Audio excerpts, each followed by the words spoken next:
Rare New Zealand stamps of value. The 1926 express delivery stamp depicts in the background the fern plant, vegetation that you can easily find in New Zealand, on the left and right a mythological face that was part of the history of the tribes. In the middle the written express delivery. This stamp allowed a delivery of goods and correspondence in a very short time as shown in the writing below. It ensures immediate delivery to a special delivery office. Very used postage stamp in the 1920s, today this piece is worth $24. This sixpence stamp represents the image of the Wellington Lighthouse, one of the symbols of the nation that is located along the coasts of the capital Wellington.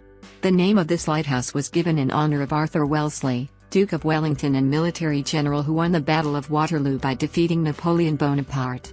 This stamp wants to give a sense of security and defense of its people. In fact, you can see the various written state security and life insurance. This stamp is now worth $25. The New Zealand is full of lighthouses. In fact, to symbolize these wonderful constructions, the stamps of the lighthouses were issued from 1947 to 1965.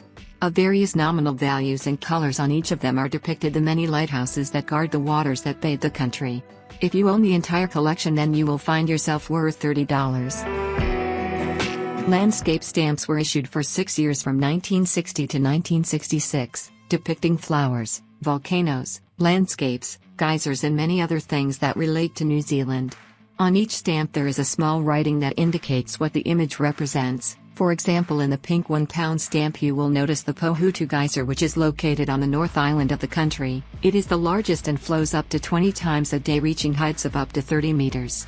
In other stamps you will notice typical flowers of the country, or even an airplane that is the aerial top dressing, or the technique of applying fertilizers on agricultural land done by air.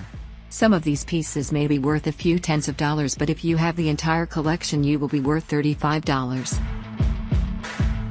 The centenary stamps of the year 1940 were issued on the occasion of the 100th anniversary of British sovereignty. Thanks to the Treaty of Waitangi in 1840, the sovereignty of New Zealand was proclaimed and it became a separate colony of the British Empire.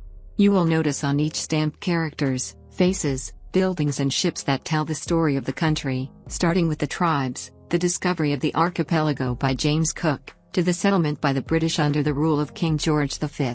Each of these pieces has a very important significance to the New Zealand population. If you own the entire collection you will find yourself worth $50.